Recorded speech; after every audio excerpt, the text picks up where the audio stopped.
اس حوالے سے ہم نے جو بات بتائی تھی کہ 44 نمبر پر کہ اگر سائنس ترقی نہ کرتی تو مشین نہ بنائی جاتی، تو مشینیں نہ بنتی، تو زندگی تباہ ہو جاتی. یعنی سائنس اور انگریز کو خدا سمجھنا ہے. اب یہ بچوں کے ذہنوں میں نظریہ دے کر کے اگر سائنس نہ ہوتی تو مشینری نہ بنتی، انسان کی زندگی تباہ ہو جاتی، انسان ہلاک ہو جاتا. تو اب اس کے پس پردہ کیا چیز ہے کہ زندگی اور موت اور کائنات کو روزی دینے والی خدا تعالیٰ کی ذات سے بے اعتمادی پیدا کرنا بچوں اور بچیوں کے ذہن میں کہ اگر سائنسدان نہ ہوتے تو زندگی تباہ ہو جاتی، یعنی وسائل نہ ہوتے تو انسان مر جاتا. تو نتیجہ کیا نکلا کہ سائنسدان نے یہ چیزیں بنا دی تو ہمیں سہولتیں دے دی، اور یہ نہ ہوتا تو یہ ہوتا یہ ہوتا. تو یعنی خدا تعالیٰ کی ذات سے اعتماد کو ختم کرنا، یقین کو ختم کرنا. تو یہ سائنس کے نظریات میں 44 نمبر پہ اس تعلیم میں یہ بتایا جاتا ہے کہ سائنس نہ ہوتی تو انسان تباہ ہو جاتا. انسان کب تباہ ہوتا ہے؟ اصل میں جب دین سے دور ہوتا ہے. جب دین سے دور ہوتا ہے تو پھر اللہ تعالیٰ کا غضب اور مختلف عذاب اسے گھیر لیتے ہیں جب دین سے دور ہوتا ہے. تو سائنس کا تو مقصد ہی ہے دین سے دور کرنا. تو زیادہ ہم اس کی وضاحت نہیں کرتے، ہم اجمالی طور پر اس موضوع کو مکمل کر رہے ہیں. 45 نمبر پہ کہا جاتا ہے کہ اللہ تعالیٰ کا حکم ہے کہ عورتیں پردہ کریں. یعنی یہ تو حکم ہے قرآن پاک میں، وَقَرْنَ فِي بُيُوتِكُنَّ سورۃ احزاب میں کہ عورتیں گھروں میں ٹھہری رہیں. اب سکول و کالج میں یہ بتایا جاتا ہے کہ اللہ تعالیٰ کا حکم ہے کہ یعنی یہ تو حکم ہے اللہ تعالیٰ کا کہ عورتیں پردہ کریں، یہ مسلمان کے لیے حکم ہے. اب سکول میں کیا ہے؟ سکول میں پردے کو عورت پر ظلم اور ترقی میں رکاوٹ سمجھا جاتا ہے. یعنی یہ سکول کی تعلیم میں پردہ جو ہے، اب یہ جو پردہ انہوں نے ایجاد کیا ہے نا، یہ کھوتی پردہ جو برقع ہے، کھوتی برقع جو ہے، یہ انہوں نے اب ایجاد کیا. یہ تو فیشن ہے زیادہ مزید رغبت دلانے کے لیے. اب پردہ جو شرعی ہوتا ہے وہ ٹوپی والا برقع ہوتا ہے. ٹوپی والا برقع اگر یہ بچیاں ٹوپی والے برقعے پہن کر جائیں تو ان کو سکول میں بیٹھنے دیں گے؟ تو اصل جو برقع وہ ہے وہ ٹوپی والا ہے جس میں عورت سراپا چھپ جاتی ہے. تو یہ تو اصل میں اوپر جو انہوں نے پردہ کیا ہوا ہے یہ نقاب وغیرہ، یہ تو نیچے والے فیشن کو چھپانا مقصد ہوتا ہے کہ اس کے اوپر گرد و غبار نہ پڑے. ورنہ یہ پردہ ہوتا، برقع ہوتا تو یہ تو جب کلاسوں میں جاتی ہے تو اتر جاتا ہے. اسی لیے دیواریں اونچی رکھی ہوئی ہیں کہ اندر ہم تعلیم دے رہے ہیں اور پتہ نہیں کیا اندر ہو رہا ہے، پردے کے پیچھے کیا ہے. تو یعنی پردے اسلامی کو رکاوٹ سمجھنا، یہ سکول و کالج کی تعلیم کا نتیجہ ہے. اب پردے کو رکاوٹ سمجھنا یا ظلم سمجھنا یہ قرآن پاک کو معاذ اللہ اصل میں ظالم کہنا ہے، کیونکہ پردے اور کا حکم تو قرآن پاک نے دیا. جو اس کو یعنی بغیرتی میں آگے بڑھنے کے لیے رکاوٹ سمجھے تو اس سے بدتر اور کون ہوگا. 45 نمبر. 46 نمبر، عورت کو پرکشش نظر آنے اور بننے کے لیے یہودی طریقوں کا درس دینا تاکہ فلموں، ڈراموں، ایئر ہوسٹس بننے اور مردوں کی بد نظر کا سبب بن کر زیادہ پیسے کمانے کا وسیلہ بنے. دوسرے لفظوں میں یوں سمجھ لیں کہ بچیوں کو، نوجوان بچیوں کو، چھوٹی بچیوں کو شروع سے اس طرح کی تربیت اور ٹریننگ دینا کہ وہ بڑی ہو کر فلموں کی زینت بنے، ڈراموں کی زینت بنے، یا ایئر ہوسٹس یعنی یہ ڈیووں میں بیٹھ جائیں. یعنی پیسہ کمانا ہے. وہ جیسے ہم نے فکرہ پڑھا تھا میڈم خوب بنائی، سرخی پاؤڈر شیمپو لا کے میڈم خوب بنائی. تو یہ مقصد ہے ان کا ان چیزوں کو تیار کرنا. اور ماں باپ سمجھتے ہیں کہ ہم شعور لیتے ہیں. بچی کا شعور اسی میں ہے کہ بچی جب باپ کے سامنے ہو، بھائی کے سامنے ہو تو وہ آنکھ اٹھا کر نہ دیکھے، اتنی شرم و حیا ہو بچی میں. یہ ہے اصل تعلیم. اور جو تعلیم بچی پڑھ کر بھائی کو تھپڑ مارے، تو کون ہوتا ہے، میں اپنے فرینڈ کے ساتھ جا رہی ہوں، تو مجھے روکنے والا بڑا آیا، سمجھ آئے؟ تو یہ آپ آن قریب آگے جیسے آپ جوانی میں قدم رکھیں گے یہ چیزیں آپ کو واضح نظر آئیں گی۔ یہ 46 نمبر۔ 47 نمبر، وکالت میں جھوٹ بولنے کا طریقہ سکھا کر کامیاب بنانے کا درس دینا۔ یعنی وکالت کا جو شعبہ ہے اس کا مقصد ہی جھوٹ ہے، سچ کو جھوٹ اور جھوٹ کو سچ کر کے دکھانا، ایسا طریقہ بتانا۔ یعنی یہ تعلیم طریقے بتاتی ہے کہ کیسے جھوٹ کو سچ کرنا ہے اور سچ کو کیسے جھوٹ کرنا ہے، یہ انگریزی تعلیم بتاتی ہے جو ماسٹر پروفیسر دیتے ہیں۔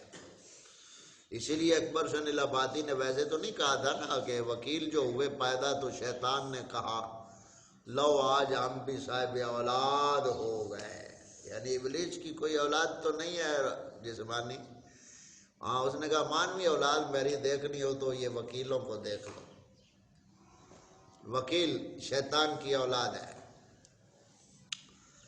اس پہ ہم زیادہ بات نہیں، بس اشارہ سمجھتے جاؤ۔ 48 نمبر پہ ڈراموں فلموں جیسے بےہودہ کاموں پر پریکٹیکل درس دینا۔ یعنی ڈرامے تو ٹی وی پہ ریلیز ہوتے ہیں نا، ٹی وی سینٹر میں، اس کی بنیاد سکولوں میں رکھی جاتی ہے، جس کو آپ فنکشن کہہ لیں۔ فنکشن کے نام پہ بچوں کو چھٹی دینی ہے تو بچیوں کو کہنا کہ کل آپ کا فنکشن ہے، اچھے کپڑے پہن کر آنا ہے، تو وہ اچھے کپڑے لباس پہن کر وہاں جائیں گی اور ڈراموں کی ٹریننگ دی جائے گی۔ یہ کسی وقت ہم آپ کو پریکٹیکلی جو سکولوں میں ہوتا ہے وہ آپ کو یہاں دکھا بھی دیں گے کہ چھوٹی بچیوں کو کیسے وہاں ذہن سازی کی جاتی ہے۔ 48 نمبر، ڈراموں فلموں جیسے بےہودہ کاموں پر پریکٹیکل کا درس دینا۔ یہ 48 نمبر پیچھے ہم بتا چکے۔ 49 نمبر، مرد اور عورت کے لباس کا آپس میں مشابہت کا درس دینا۔ یعنی مرد و عورت کا جو لباس ہے یہ ایک طرح کا ہی ہونا چاہیے، کوئی فرق اس میں نہیں ہونا چاہیے۔ تو آپ پینٹ شرٹ دیکھتے ہیں یہ بڑی بڑی یونیورسٹیوں کالجوں میں یا شہروں میں، خیر اب تو چکوکو دیہات میں بھی کڑیوں نے پینٹیں پہنی ہوئی ہیں، تو یہ درس وہاں دیا جاتا ہے۔ 50 نمبر، قرآن الحکیم میں عورت کو گھر میں رہنے کا حکم ہے، سکول میں اس کی مخالفت کا درس ہے۔ یعنی سکول میں یہ کہا جاتا ہے کہ عورت آزاد ہے، قرآن یہ کہتا ہے کہ عورت گھر میں رہے، تو یہ مخالفت، قرآن پاک کی مخالفت کا درس ہے۔ 51 نمبر، سر سید احمد خان علی گڑھی جیسے دین کے دشمن کو ولی اللہ اور خیر خواہ بتایا جاتا ہے۔ یعنی اب تمام طلباء کو، بچوں بچیوں کو بتایا جاتا ہے کہ سر سید احمد کا جو خبیث نیچری بدبخت مرتد اعظم تھا، اس کو بتایا جاتا ہے کہ وہ تو ایک ولی اللہ تھا، بہت اچھا انسان تھا اور بڑا قوم کا خیر خواہ تھا۔ تو یعنی کفر کو اسلام، اسلام کو کفر بنا دینا۔ 52 نمبر، بے حیا اور ظالمانہ طریقہ علاج کو بہتر سمجھنا۔ اب جو ہسپتالوں میں علاج ہوتا ہے، اب ہم تو بیان کر رہے ہیں نا صرف، لیکن جن کا واسطہ پڑتا ہے ان سے پوچھو، علمان والا فیس، علاج تو ہو جاتا ہے لیکن وحشیانہ کام۔ اب اللہ معاف کرے، آپریشن ہوتے ہیں، بازو ٹوٹتے ہیں، زخم ہوتے، پھر بے ہوش کر کے آپریشن کیا ہے، تو طریقہ علاج تو ہے لیکن ظلمانہ طریقہ، ظلم والا ہے، اس کو بہتر قوم سمجھتی ہے۔ اور جو دیسی طریقہ علاج تھا اس کو اب چھوڑ چکے، اب علاج یہ بھی ہے وہ بھی، لیکن مسلمان ہونے کے ناطے دین کی بات کو ہم نے بہتر اور اچھا سمجھنا تھا، لیکن اس کو بہتر سمجھا جاتا ہے۔ اسی لیے بچوں کو ڈاکٹر بنانے کا درس دیا جاتا ہے، ڈاکٹر بنائیں گے، باہر جائیں گے، سیکھیں گے، آئیں گے، پھر قوم کو اچھی طرح ٹوکا ماریں گے۔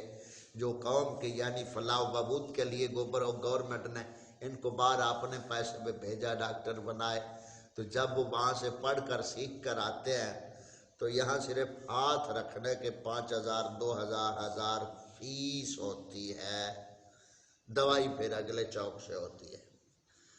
تو یہ طریقہ کار، یہ سمجھ آ گئی اتنی بات۔ آگے جی 53 نمبر پہ، کافروں کو انسان سمجھنا اور ان کی تعظیم کا درس دینا۔ کافروں کو قرآن پاک نے جانور بھی نہیں کہا، قرآن پاک میں کافروں کو جانور بھی نہیں کہا، جانوروں سے بدتر کہا۔ کافر کو جانوروں سے بدتر کہا ہے، اولئک ہم شر البریہ، کہ وہ ساری مخلوق سے بدتر ہے، اور ان کافروں کو عظیم انسان سمجھنا اس تعلیم کا نتیجہ۔ کافروں کو انسان سمجھنا اور ان کی تعظیم کا درس ہے۔ مسلمان کے لیے تو جو فاسق فاجر مسلمان ہے اس کی تعظیم کرنا شرعاً جائز نہیں ہے۔ فاسق فاجر جو ہے سنی مسلمان ہے، عملی فسق و فجور ہے، داڑھی کٹواتا ہے، منڈاتا ہے، یہ عملی فسق ہے، تو ایسے بد عمل سنی مسلمان کی بھی تعظیم کا حکم نہیں ہے شریعت میں، تو سکولوں میں تو یعنی کافر کی تعظیم سکھائی جاتی ہے، اس سے بڑھ کر اور کیا ہوگا۔ 54 نمبر، کافروں کی عبادت گاہوں کا احترام کرنے کا درس، لیکن ولی کی درگاہ کا ادب و احترام شرک۔ اب یہ وابی پروپیگنڈا، اب اس کا مطلب کیا ہے؟ کافروں کی عبادت گاہوں کا احترام کرنے کا درس دیا جاتا ہے۔ مثلا اس کو کیا کہتے ہیں، پریپ یا پہلی کی وہ کلاس کی جو کتاب ہے انگلش کی، اس کے اوپر لکھا ہے، پہلے آپ دیکھیں گے یہاں مسجد ہوگی، نیچے گردوارہ ہوگا، نیچے مندر ہوگا، نیچے چرچ ہوگا، اس طرح کی تمام مذہبوں کی جو عبادت گاہوں کے نشان ہیں وہ بنے ہوئے ہیں، اور نیچے نتیجہ یہ لکھا ہوا کہ ہم تمام عبادت گاہوں کی تعظیم کرتے ہیں۔ سمجھے؟ یہ پہلے کے بچوں کو یہاں تک پڑھایا جائے۔ ان یعنی کافروں کی عبادت گاہوں کا احترام کرنا، لیکن ولیوں کی درگاہ کا بے ادبی شرک بتانا۔ وابی کنجر کتا سکول میں ٹیچر ہے تو وہ بچوں کو پڑھائے گا کہ تمام عبادت گاہوں کا ادب کرنا ہے، لیکن اللہ تعالیٰ کے ولیوں کے مزار کی بے ادبی کہیں گے کہ یہاں شرک ہو رہا ہے۔ یہ دوگلاپن وابیوں کا۔ 55 نمبر، اسلامی تعلیم کو ادنا اور انگریزی تعلیم کو اعلیٰ سمجھنا۔ یہ تو آپ سب بھی جانتے ہیں، آپ نے کتابوں میں پڑھا ہے یا پڑھتے ہیں کہ اعلیٰ تعلیم حاصل کرنے کے لیے مسٹر جناح لندن میں گئے، یا کسی ملا اور پیر سے کہیں تو وہ کہیں گے جی اعلیٰ تعلیم کے لیے میری بیٹی لندن میں ہے، میرا بیٹا لندن میں پڑھ رہا ہے اعلیٰ تعلیم کے لیے۔ اب یہ تو واضح کفر ہوا، اس کی تو کوئی ڈھکی چھپی بات نہیں کہ یہ مسلمان، یہی جو ملا اور پیر اور عوام کہتی ہے کہ میرا بیٹا لندن میں اعلیٰ تعلیم کے لیے گیا ہے، تو جب یہ سجدے میں سر رکھتا ہے تو کیا کہتا ہے؟ سبحان ربی الاعلیٰ۔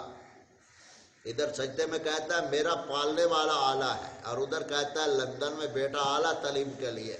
ایسا لعنتی نمازی جب سجدے میں سر رکھتا ہے تو اللہ تعالیٰ فرماتا ہے دباؤ تیرا سجدہ تیرے منہ پہ کنجر۔ ادھر تو انگریز کافر کو اعلیٰ مان کر اپنی اولاد کو اس میں جھونک دیا، اور ادھر میری بارگاہ میں سجدہ کر رہا ہے۔ ہم نے شروع میں بات کی نا کہ مہینہ مبارک آ رہا ہے تو نیکی بچانی ہے۔ اب نیکی بچتی کیسے؟ جب دل میں ان چیزوں سے بیزاری ہوگی اور دین سے وفاداری ہوگی تب نیکی بچتی ہے۔ یہ 55 نمبر۔ 56 نمبر، جمہوریت جیسے کفر اعظم نظام کو اسلامی نظام کہہ کر مسلمانوں کو انگریزی غلام بنانے کا درس دینا۔ اب جمہوریت کے حوالے سے کیا کہیں گے؟ جمہوریت ایک بڑا اعلیٰ نظام ہے، ہم جمہوریت کی خاطر جان لڑا دیں گے۔ یہ تمام یہ جمہوری شیطان جو ہیں ووٹوں والے، یہ تمام تقریریں کریں گے جمہوریت پہ، جمہوریت ہمارے خون میں ہے، ہم جمہوریت کی خاطر جناب سب کچھ لٹا دیں گے۔ لوٹاؤ، لیکن اتنا لٹاؤ جتنا آگے رب کا عذاب برداشت کر سکو۔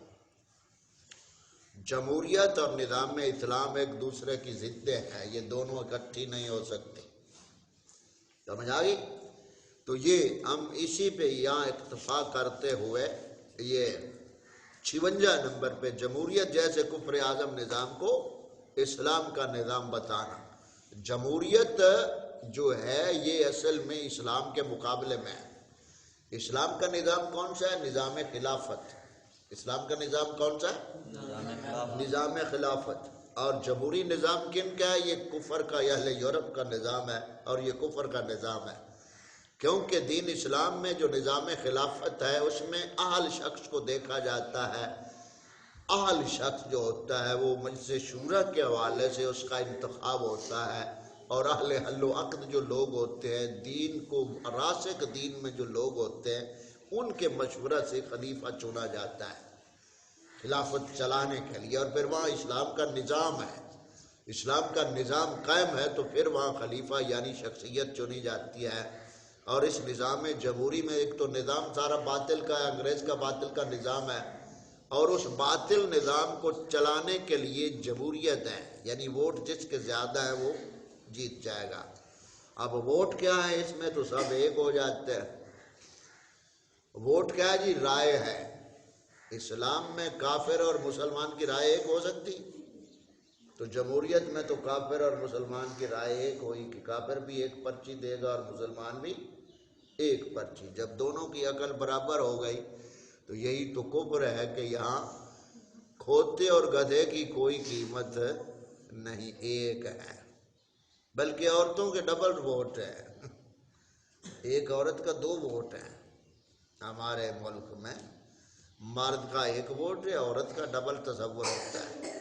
اور پھر جو غیر مسلم یہاں ہمارے ملک میں رہتے ہیں ان کا بھی ڈبل ووٹ ہوتا ہے، مسلح کا 1 کا 1۔ یہ جمہوریت ہے۔ جمہوریت ایک طرز حکومت ہے کہ جس میں بندوں کو گنا کرتے ہیں، تولا نہیں کرتے۔ یہ علامہ اقبال نے کہا تھا، یہ جمہوریت جو ایسا بدترین نظام ہے، یعنی 200 گدھے ملا لیں تو ایک انسان کا دماغ نہیں بن سکتا۔ یہ ایک فارسی کا شعر ہے، اس کا مفہوم ہے، یعنی 200 گدھے اکٹھے کرے تو ایک انسان کا دماغ نہیں بن سکتا۔ تو خیر اتنا ہی، اس کے ویسے اب اس پہ بہت باتیں کر چکے، لیکن یہ آپ ضمناً بات آ گئی جمہوریت جو ہے۔ 57واں نمبر، پوسٹ مارٹم جیسی لعنتی کام کا درس دے، یعنی پوسٹ مارٹم اب کرنا، اس کی تعلیم باقاعدہ دی جاتی ہے۔ اور پھر معاشرہ جو اندھا ہے، کسی کا قتل ہو جائے تو اب وہ پولیس آتی ہے، پوسٹ مارٹم کے لیے لاش لے جاتی ہے۔ اور یہ ظلم بلائے ظلم یہ ہے کہ ہمارے دین اسلام میں تو میت کی ہڈی کو توڑنا ایسے ہے جیسے زندہ کی ہڈی کو توڑنا ہے، اور پھر یہ اپنے مقدمے بازی میں پڑھ کر ان چیزوں کو آگے چلا کر میت کے اوپر ظلم کی انتہا کرنا کہ ایک چوڑے کے وس میں ڈال دیا، بیٹی ہے، بیٹا ہے، بھائی ہے، بہن ہے، ماں ہے، اس نے ٹوکا مار کر پہلے یہ سینہ چیرا اور دماغ نکالا، اور پھر اس میں بھوسا بھر کر سیبے اور سوئی سے سی کر، یعنی سوا جو ہوتا ہے جیسے بوری سلائی ہوتی ہے، اور اس میں وہ وری دھاگا ڈال کر اس سے پیٹ کو سب کو سی دیا، چلو جی اب لے جاؤ۔ یہ لعنت مسلمانوں کے اوپر، یہ پوسٹ مارٹم کی اسی تعلیم کا نتیجہ۔ 58 نمبر، بچوں کو کھیل کود میں لگا کر اسلام دین سے دور رکھنا۔ یہ تو آپ جانتے ہی ہیں کہ سپورٹس ڈے باقاعدہ ہوتا ہے، اور جو بھی بچہ ہوتا ہے وہ ماں باپ کو بازو چڑھاتا ہے کہ ہمیں نیا بیٹ لے کر دو، بیٹ نیا لے کر دو، گیند لے کر دو۔ اگر وہاں تعلیم کے مرکز سے بچوں کو تعلیم دین کی ہوتی تو بچے کہتے کہ ہمیں دین کی کتاب لے دو، ہمیں سر ڈھانکنے کے لیے ٹوپی دو، ہمارا لباس اسلامی لاؤ، تو اسلام دین سے دوری اس طرح ہوتی ہے۔ یہ 58 نمبر۔ 59 نمبر، عورتوں کی ریس کروانا۔ یہ تو خیر ہے، اس قوم کا مشغلہ بن گیا ہے عورتوں کی ریسیں لگوانا۔ 60 پہ ہم بات ختم کرتے ہیں، اگلا آخری درس ہمارا رہ جائے گا 72 تک۔ تو یہ 60 آج انگریزی تعلیم کے کفریات کے حوالے سے 60ویں نمبر پہ اسلامیات کا نام رکھ کر اسلام کے منسوخ عمل پڑھا کر مسلمانوں کو کافر بنانے کا درس دینا۔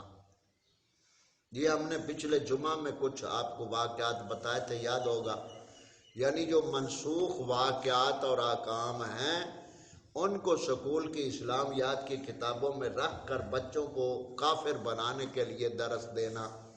مثلا وہ مساک مدینہ والا واقعہ جو ہم نے جمعہ پہ آپ کو بتایا تھا، یعنی مساک مدینہ کا سہارا لے کر کافروں سے دوستی پیدا کرنے کا طریقے بتانے، جو کہ منسوخ حکم ہے، اب کافروں سے دوستی کی اجازت نہیں ہے، تو وہ مساک مدینہ والا واقعہ لکھا ہوگا ہر جگہ اسلامیات کی کتاب۔ دوسرا جنگ بدر کے قیدیوں والی بات لکھی ہوگی کہ 10 کو لکھنا پڑھنا سکھا دو جن کے پاس فدیہ نہیں ہے۔ اب ایک تو حدیث پاک پہ انہوں نے جھوٹ بولا کہ لکھنا پڑھنا سکھا دو، حدیث پاک میں لکھنے کا ذکر ہے، پڑھنے کا ذکر نہیں ہے۔ اور جو لکھنا ہوتا ہے، یہ بعض پینٹر ہوتے ہیں نا، وہ پڑھنا نہیں جانتے، پیٹ لکھنے والے جو ہوتے ہیں وہ پڑھنا نہیں جانتے، ان کو آپ کاغذ کے اوپر حروف لکھ کر عبارت دے دیں گے تو اس لکھی ہوئی عبارت کو وہ دیکھ کر آپ کو پینٹ کر کے دے دیں گے۔ تو لکھنا اور پڑھنا، اس میں فرق یہ ہے کہ لکھنا یہ انسان کی کوشش اپنی ہوتی، اب ایک آدمی کی عقل نہیں ہے، دیکھ کر لکھ وہ بھی سکتا، لیکن تعلیم کا تعلق عقل سے ہے۔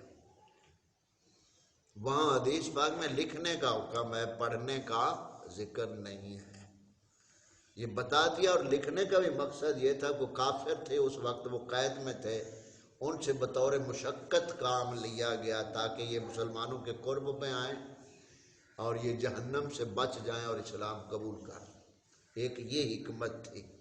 اور پھر دوسرے دن جب وہ بچے پڑھنے کے لیے گئے، انصار کے بچے، تو جو کافر وہ لکھنا سکھا رہا تھا، اس نے ایک بچے کو مارا، ڈانٹا۔ اب بچہ روتا ہوا اپنے باپ کے پاس آیا، کہا کہ مجھے استاد نے مارا ہے۔ تو باپ نے اس بیٹے سے کہا کہ دوبارہ اس کے پاس نہیں جانا، وہ خبیث جنگ بدر کا بدلہ لینا چاہتا ہے۔ یہ پوری روایت کا مفہوم ہے جو یہ جنگ بدر کے قیدیوں کے حوالے سے سناتے ہیں۔ تو جو کہا کہ جنگ بدر کے قیدیوں کا آپ اتنی بات ذہن میں رکھیں جی، جہاں وہ یہ حدیث پاک لکھے وہاں یہ پہ لکھا ہوا ہے کہ جو وہ کافر پڑھا رہا تھا، اپنا وہ سکھا رہا تھا، کتابت لکھنا سکھا رہا تھا، اس نے بچے کو مارا۔ تو بچے نے استاد سے کہا کہ مجھے مارا ہے اس نے۔ تو باپ نے بچے سے کہا کہ بیٹا آپ اس خبیث کے پاس دوبارہ نہیں جانا۔ اسی روایت میں پڑھانے والے کو، سکھانے والے کو خبیث کہا گیا۔ تو کیا استاد خبیث ہوتا ہے؟ وہ ایک وقتی ضرورت تھی اور ابتدائی حکمت تھی اسلام کی۔ اور پھر اگر کافروں سے ہی پڑھانا تھا، تعلیم دلانا تھا، تو آقا کریم صلی اللہ علیہ وسلم خود کس لیے تشریف لائے تھے؟ سمجھ آئی؟ تو یہ واقعات، اس طرح کے منسوخ واقعات، وہ اسلامیات میں انہوں نے رکھے ہوئے ہیں اور بچوں کو یعنی کافروں کا دوست بنانے کے لیے۔ تو آج ہم یہاں جس بات پہ پہنچے، اب سیدھے بیٹھو، ہم آخر پہ بات کرتے، سیدھے بیٹھو، توجہ بیٹھو۔ اب بقیہ بچے آج نہیں پہنچے، یہ بجلی نہ ہونے کی وجہ سے یعنی اتنی کمزوری ہے۔ تو خیر، یہ ہم نے 60 کفریات پڑھے جو سکول و کالج میں تعلیم کے نام پہ کفریات پڑھائے جاتے ہیں۔ ملا اور پیر کہتے ہیں کہ کہاں لکھا ہے، ہمیں دکھاؤ اوپر کہاں لکھا ہے۔ اب ملا کہتا ہے جی کہاں لکھا ہے بچیوں کو آپ ڈانا سکھاؤ، کہاں لکھا ہے؟ اب ملا کی دھی ناچ رہی ہو تو پھر آپ نے دکھاؤ اسے کہ ملا یہ دیکھو، تو لکھنا کہتے ہو، اگلے پریکٹیکل دکھا رہے ہیں، یہ دیکھو۔ تو ملا اور پیر اندھے ہو چکے ہیں۔ عوام بیچاری انہی کی تائید میں کہہ رہی ہے کہ مولوی پیر ہمارے ساتھ ہے تو موجے ہی موجے ہیں۔